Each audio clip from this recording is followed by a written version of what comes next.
Okay, I hope you guys enjoyed that entertainment. Louis, you ready to give us some stats here? Yes, I want to know. Stats. You're going to give us some stats before the question. Yeah. Okay, all right. Stats right after that question because it ties into it. Yeah. Well, you said, yeah, you're trying to trick me. Okay, go ahead. Go ahead. How often do you play a video game? Well, I cut back because I focus more on school, but I would say on more like on Sundays when I'm not busy, when I come home. How many hours?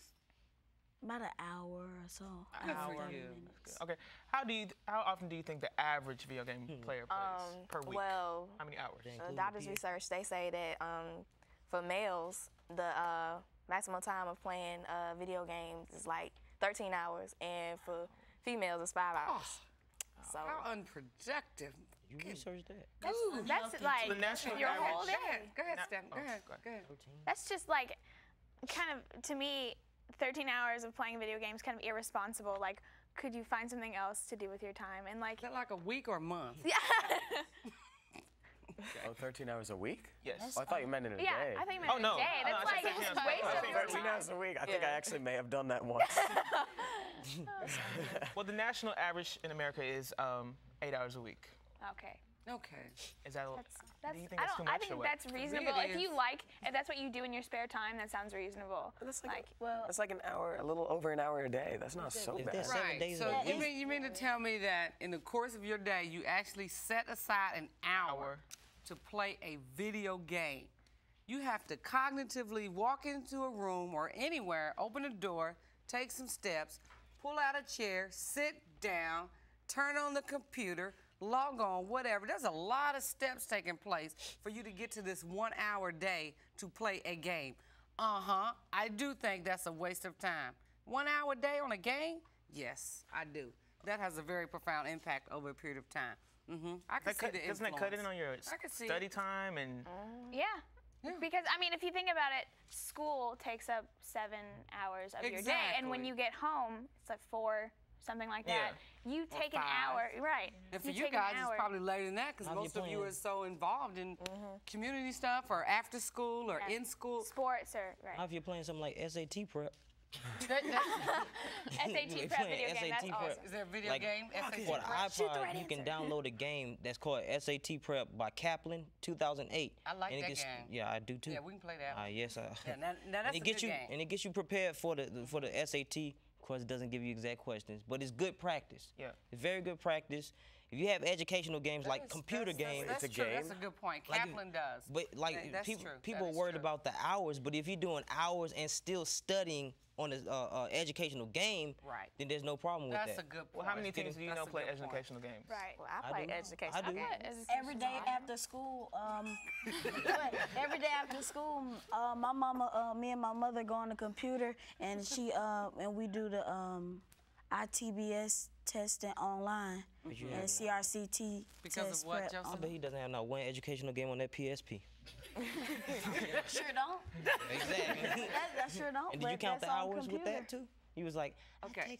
Well, we sort of talked about that a little bit. Well, at least we touched on it in the first segment about the parents' supervision with whatever it is that you're watching, that you're playing.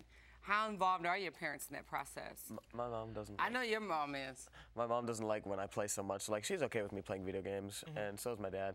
But eventually, you know, after a certain point, it's like, Damien, do something with your day, you know. And I can understand that. My mother does not. She does not take the controller. You know how on the back of a console they'll have a switch. All she'll do is go and flip it off. Take it up. That's it. It's just that simple. She'll just go flip it off and be like, go clean your room, go clean your bathroom, do something. No conversation. Yeah, really go outside. I like that. I like that. All parents should do that. Just walk in and unplug it. And get like, Mom, I was on the 18th level and I didn't save. Yeah. Go ahead, Jasmine. That's how my mom is. Like, during the week for school, I can't play the game. None of us can. Or if we're on too long, or even like the computer or the phone, she'll be like, Jasmine, get off. And if I don't get off, she'll start lining me up with chores. Like, go to the kitchen, like things I have to do, or you can't go this. So I think it depends if the parent, like even if they buy you the game, they should still at least supervise what you're doing, what you're playing. Or see how the game goes. See what's most parents on the don't even know what the game is about. They're like, Oh, well, yeah, I buy it for you for a present, for a birthday gift or something like that. Yeah. Oh, and I have to add on that too, like what she said about the supervision. Parents, when they go and buy the game, like she said earlier, they could go play it at a friend's house, but just if the parents buy the game, they should be more concerned. They should just look at what they're buying instead of just going and the kid says, "Mommy, I want this," or "Daddy, I want this." They should look at the label and see what their kid is playing. But you know what though? Sometimes parents do go to video game stores and the person behind the counter sit there and tell them, like they'll ask them, "Who are you buying this for?" Sometimes parents still have to show ID for some reason. I don't know why. But they'll ask them who they're buying it for, and then they tell them everything that's on the game and ask them they still want to buy it, but yet it's the parents' decision to buy it, and they still do most of the time. Then they're irresponsible parents. Well, not necessarily. If they have a responsible kid, that doesn't necessarily mean they're irresponsible parents. That means But that still makes them a little irresponsible for buying it for their child, knowing what it has on it and what it can do. But see, it depends on the child, though. If your child's mature enough to play that, then it's okay. But if your child's not, you can't just say, oh, parents who buy stuff like that are irresponsible, because everybody's situation is different. And blanket statements like that aren't necessarily correct. Exactly, and some parents don't even, they don't really realize how bad the game is until they sit down and look at it. Like, they'll start playing it with their child and be like, oh, that language is bad. That's, ooh, breast? They'll start seeing all kinds of stuff.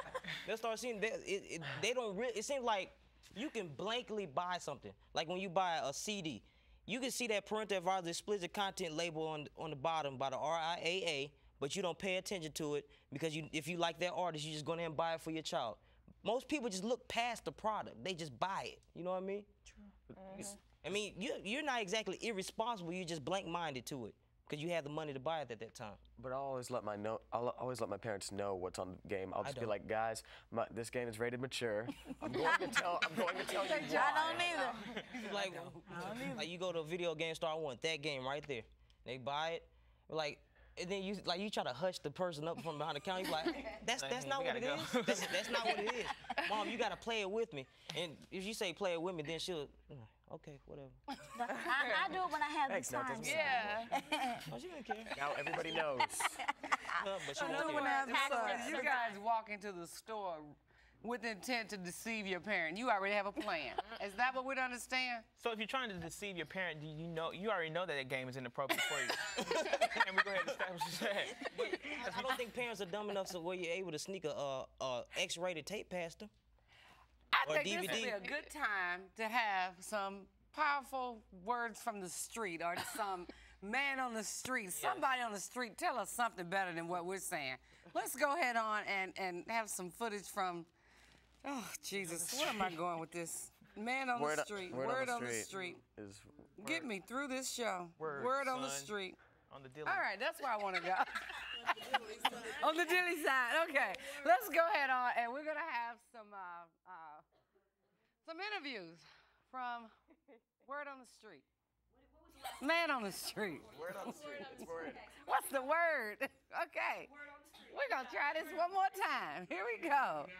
Let's go ahead. You're going to be looking at Joseph and coming out of that and say, okay. Am I going to look at you, Joseph? Word on the street. On that note, Joseph, with you guys trying to deceive your parents the way that you are, we're going to go ahead on and take it to Word on the Street.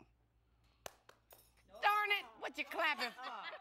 Word on the street. That's okay. When we go to Word on the Street and come back from Word on the Street, there's no applause, okay? Everything else there is applause, but not there. The only person that's allowed to mess up during this particular show is me. Let's try it again. I'm ready. I'm ready. I'm ready. Okay, you guys sitting up here walking into the video stores with the intent to deceive your parents. On that note, we're going to go ahead on and kick it over to Word on the Street. We can use that. Wonderful. Or Man on the Street. No, it's Word. It's Word. Word on the street. Word. On the dillio.